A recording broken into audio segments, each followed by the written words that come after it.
Assalamualaikum warahmatullahi wabarakatuh. Kali ini saya sudah mendapatkan izin dari Re, seorang penulis yang mengisahkan ceritanya di platform Kaskus. Untuk teman-teman yang pengen tahu cerita dari Re yang lain, teman-teman bisa langsung kunjungi aja ya. Untuk linknya ada di deskripsi. Seperti apa kisah-kisahnya? Tapi sebelum kita masuk ke kisahnya, mari kita berdoa dulu ya. Bismillahirrahmanirrahim. Allahumma sholli ala sayyidina Muhammad sallallahu alaihi wasallam. Oke teman-teman, ini selengkapnya.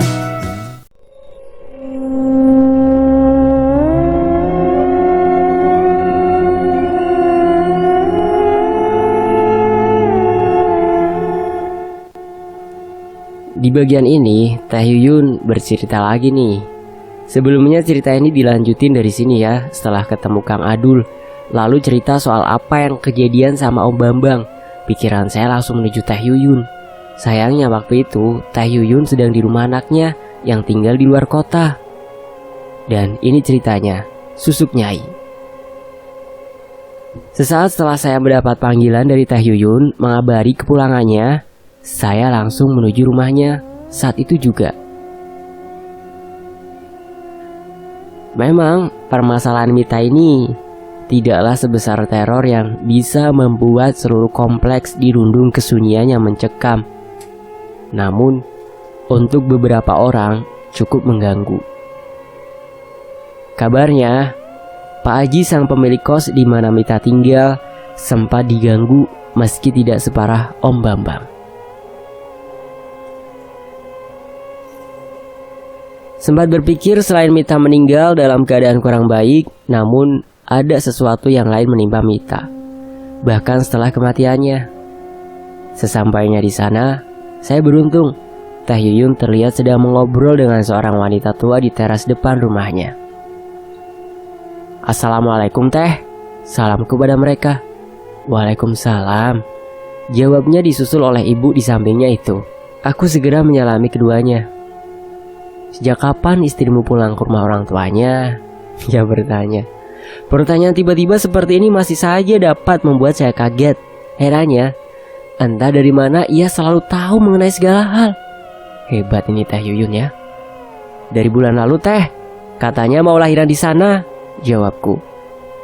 Kalau mau pindah ke rumah yang gedean bilang ya, biar Teteh kenalin ke empunya. Gak mungkin kalian mau tetap tinggal di kos-kosan kan? Tawarnya. Boleh, kalau bisa minggu ini saya pindahan. Biar pas istri balik, kita udah nempatin rumah baru. Semangatku. Iya gampang. Oh ya Rek, kenalin, ini ibunya Ahdi. Kayaknya kamu kenal namanya Mita. Wah, kata-katanya membuatku kaget. Panggil saja saya Bi Imah. Kenalnya dengan lemparan senyum ramah. Saya biasa dipanggil Rebi, balasku. Maaf ya, kalau anak saya semasa hidupnya sering bikin repot.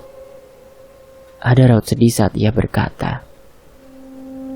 Ah enggak Bi, saya baik-baik saja sama almarhum, tandasku. Dia kesini dari kota es, kita baru selesai beresin masalah si Adi, jelas Taehyun. Loh, saya baru saja mau nanyain soal itu, heranku. Duduk dulu sini, biar Teteh ceritain kenapa. Dan Taehyun pun mulai bercerita. Imbalan pengguna susuk selalu bermacam jenis. Begitu pula dengan kegunaannya. Namun kesemuanya mempunyai akhir yang sama, buruk. Jenazah Adi dikebumikan di daerah asalnya. Namun rasa penasarannya pada tempat di mana ia banyak menghabiskan waktu belum sepenuhnya lenyap. Ditambah ia adalah pengguna susuk Nyai yang dipasang tepat. Di tempat antara kemaluan dan dubur. Tekadnya untuk berubah menjadi seorang wanita telah membuat hatinya buta. Ia mengerahkan segala cara, tak peduli apapun resiko dari hal itu. Hidupnya memang bahagia. Kenyataan ini tak bisa dipungkiri. Namun kebahagiaannya itu harus ia bayar mahal. Susuk? Mita, Adi, pakai susuk.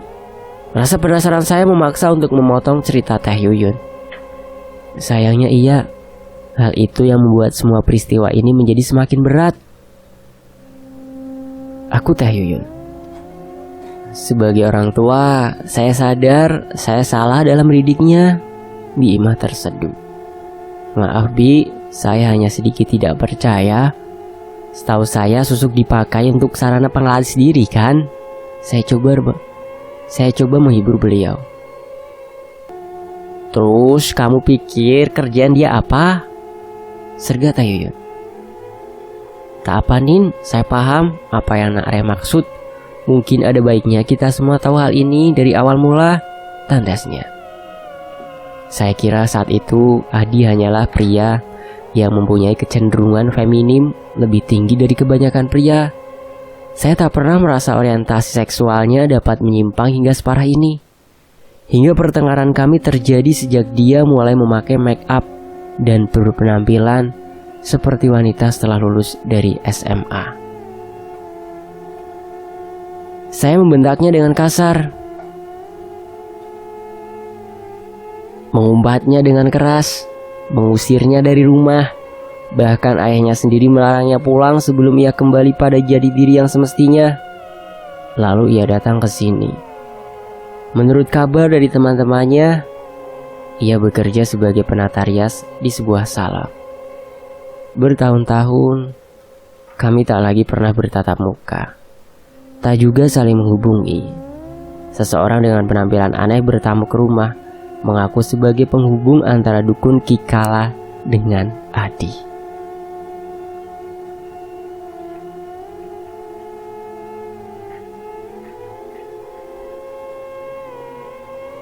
Ia mengabarkan mengenai pemasangan susuk Adi dan menanyakan apakah kami selaku orang tuanya mengetahui hal itu atau tidak.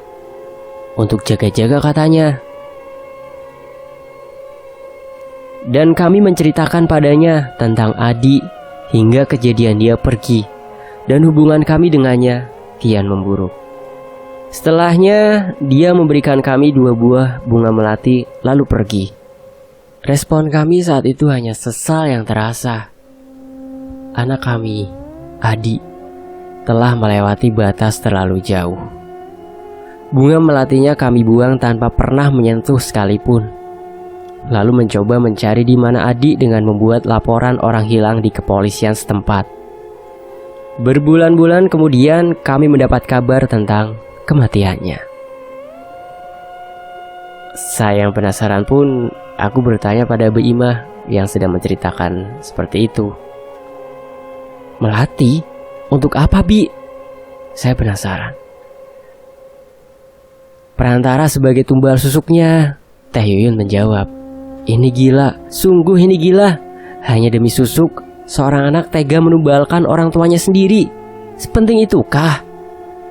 Tapi selesaikah permasalahan ini? Jujur saja, hal ini mulai menakutkan. Nyawa manusia menjadi taruhan di sini. Apa jadinya jika dukun itu membalas dendam? Mengganggu setiap orang yang mencoba menghalau usahanya. Yang lebih buruk, mengganggu anggota keluarga yang tak tahu apa-apa. Hanya cabangnya, akarnya belum. Tandas Teh Yuyun menutup semua pembahasan hari itu. Mitaku malang, Mitaku kenal. Beberapa minggu setelah tragedi Mita berlalu, Kikala yang menjadi dalang pemasangan susuk bertumbal belum lagi bergerak. Teh Yuyun yang entah bagaimana berhasil menghapus dampak buruk pada orang tua Mita juga belum menunjukkan tindakan selanjutnya. Saya yang hanya orang awam biasa tak mampu memahami dunia yang Kikala maupun Teh Yuyun geluti. Alhasil, dalam beberapa waktu, kegiatan saya kembali seperti biasa. Hanya saja, ada rasa was-was yang menggelayut di hati. Sekitar 3 bulan lagi istri saya akan melahirkan. Hitung mundur semakin terasa sesak, manakala ingat apa yang mungkin saja saya hadapi nanti. Kelahiran anak pertama yang dinanti, jangan sampai ada gangguan yang bisa mencelakai. Janji telah diikrar pantang dicabut kecuali saat nyawa telah terenggut. Mengitari pekuburan Cina mencoba memastikan Apakah cerita Budi benar terjadi atau hanya khayalan fiksi? Dua orang bodoh datang tanpa bekal apapun ke sebuah kompleks pekuburan Cina terbesar di kota ini, Bang Herul dan aku. Jangan tanya alasannya apa. Kami sepakat ini hanya masalah harga diri. Takut? Anda bercanda. Lutut kami gemetar seolah tumbuhan tak ada di sana. Lebih tepatnya mirip getaran kaki ranjang yang dinaiki saat malam pertama. Yakin nih bang? Tanyaku dengan berani. Masa kalah sama anak-anak yang kobam di sini tempo hari? Gak malu apa sama bulu ketek? Jawabnya dengan ketus. Bulu ketek kedinginan, bulu remang ketakutan, selorohku. Udah jangan ngomong terus. Ini kita udah sampai di tempat yang ditunjukin sama si Budi waktu itu. Bang Herul segera mengarahkan senternya ke sebuah kuburan besar berwarna merah. Ada semacam atap di sana. Luasnya cukup untuk menampung hingga 6 orang, bahkan 10 orang apabila berdesakan.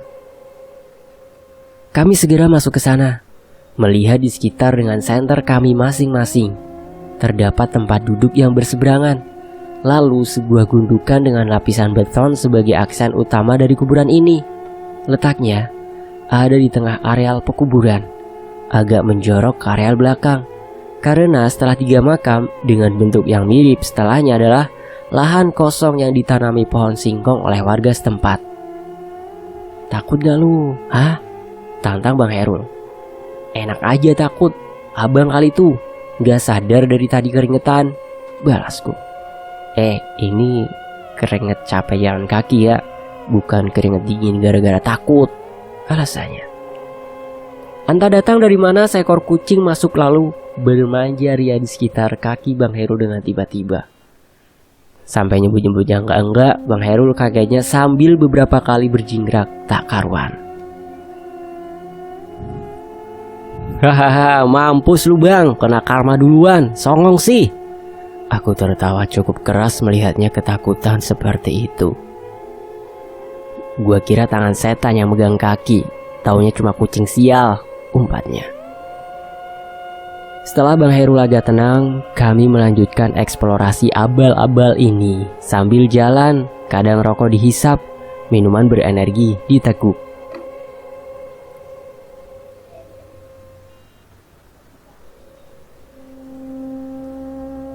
Selang 20 menitan, kami rasa cukup puas melihat sekitar. Makam ini sebetulnya cukup nyaman. Udara di sekitarnya juga hangat, berbanding terbalik jika di luar yang dingin. Mungkin karena terhalang pagar beton setinggi 60 cm di sekitarnya. Jadi, angin malam tidak terlalu menusuk badan bagian bawah. Udahan gak nih? Tawarku. Ayo deh balik. Kayaknya gak ada apa-apanya juga, jawabnya. Emang kita nyari apaan sih kesini?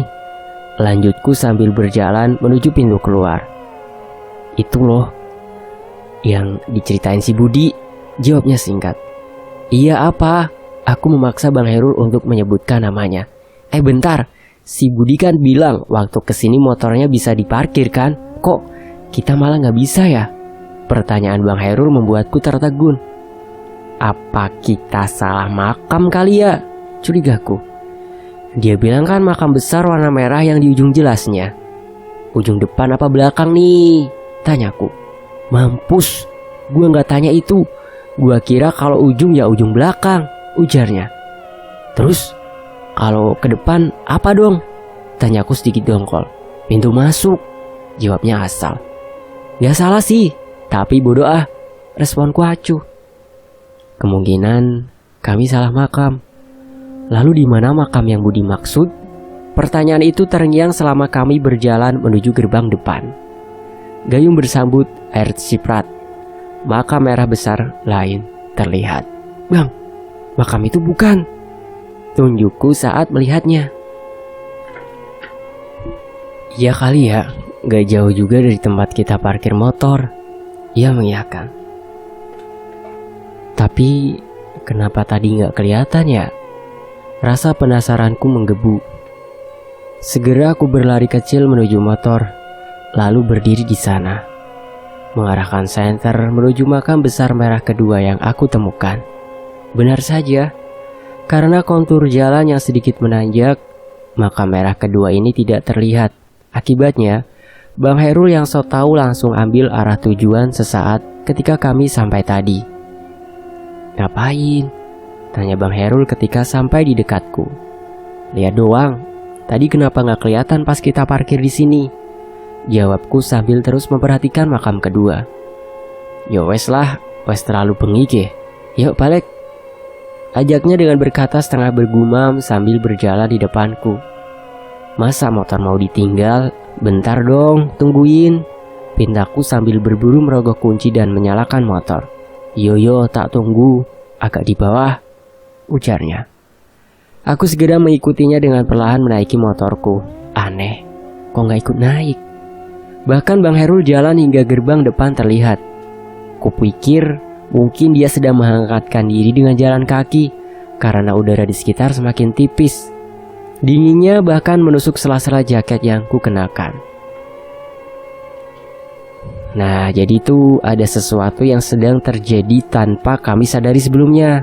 Mari pindahkan point of view atau sudut pandang ke Bang Herul sejenak. Ray berlari kecil mendahuluiku menuju tempat di mana kami meninggalkan motor sesaat ketika dia melihat makam merah kedua. Mau ngapain?" tanyaku sedikit mengejar.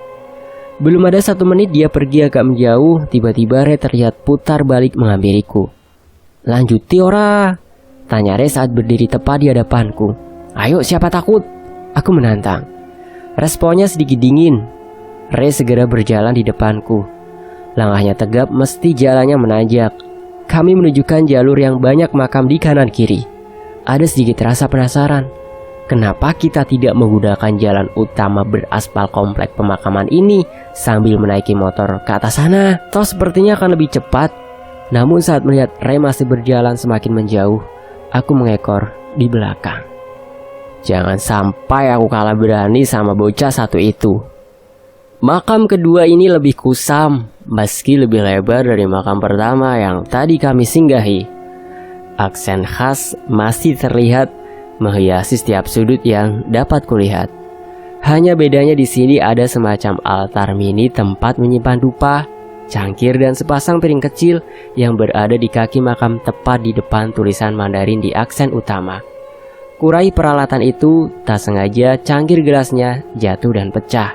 Prang! Bunyinya menggema sebentar lalu hilang.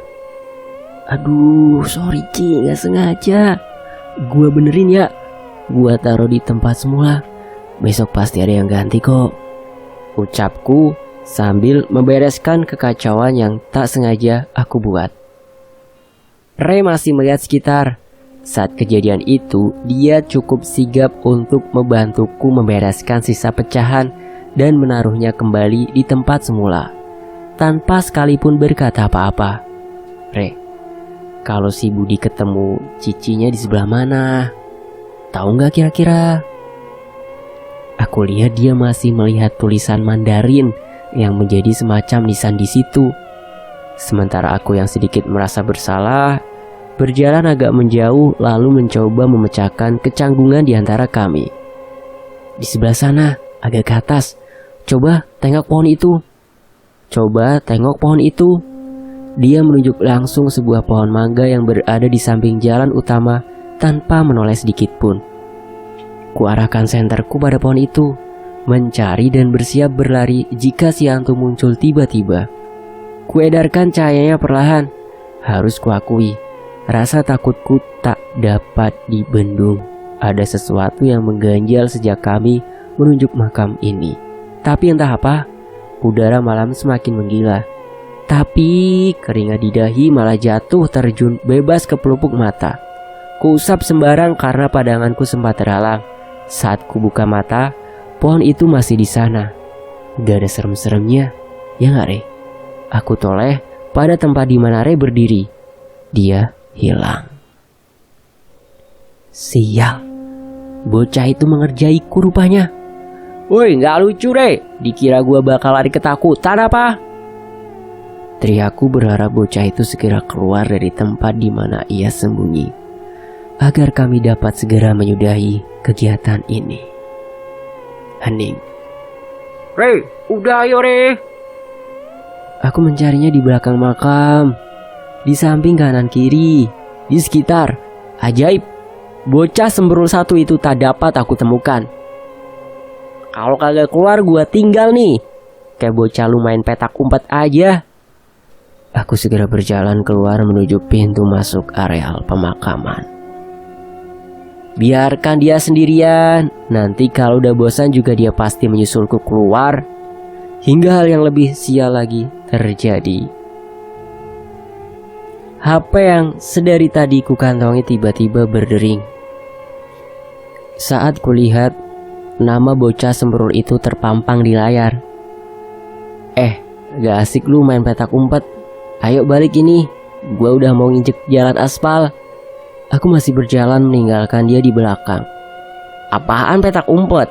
Abang tuh bilangnya mau kencing tadi sebelum keluar dari gerbang depan. Ini gua udah di luar areal pemakaman. Gua di warung bang, lu sih lama banget.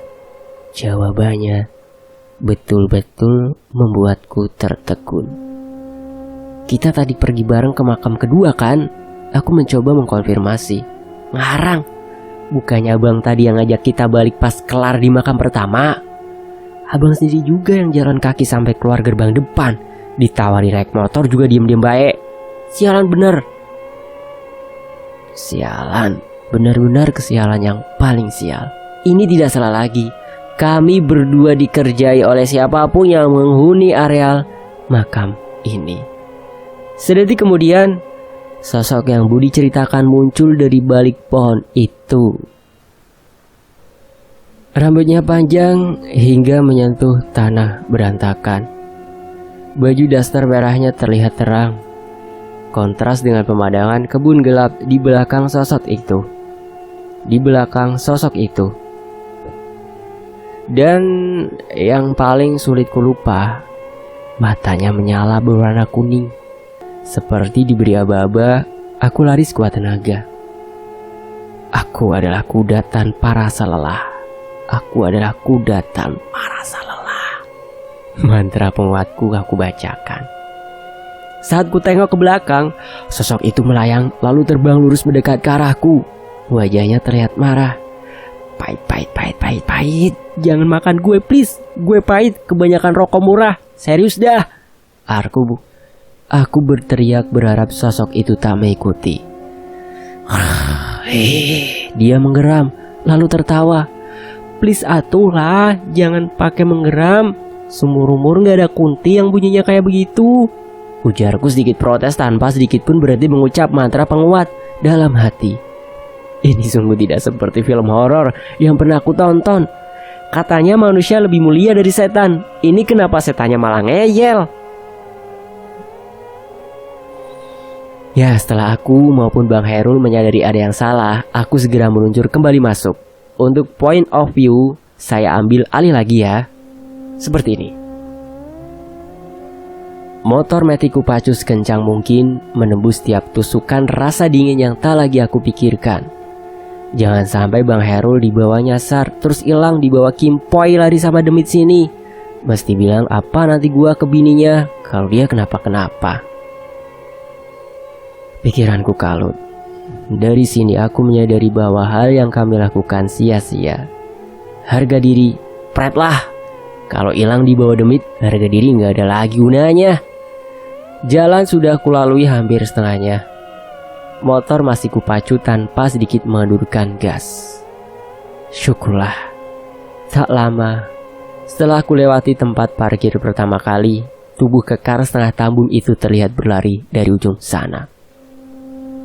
Putar arah Re, putar arah, cepetan! Teriaknya saat mata kami bertemu. Aku lega, namun heran dengan permintaannya. Sedetik kemudian aku paham.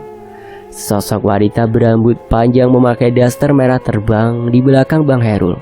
Matanya menyala seperti lampu kuning 5 watt yang hampir putus berkedip-kedip. Wajahnya putih, sangat pucat saat ku coba perhatikan. Setidaknya Aku sudah pernah melihat wujud kuntilanak merah yang melegenda saat ini. Semakin dekat barulah aku sadari, wajah sosok itu marah bukan main. Goblok, goblok, goblok, goblok, goblok, goblok. Aku mengumpat sambil berusaha memutar balikan motor dengan susah payah. Baru aja motor telah menghadap ke gerbang menuju keluar, Bang Heru melompat ke jok belakang. Cepetan, tarik gas, ujarnya panik. Lu habis ngapain sih bang? Tanyaku di sela-sela kami menjauh dari sosok itu. Gue cuma gak sengaja rusakin tempat dupa pas di makam kedua. Gue udah baik hati mau tanggung jawab buat benerin posisinya. Tuh Cici malah muncul, jelasnya. Kok tolol sih, kesalku.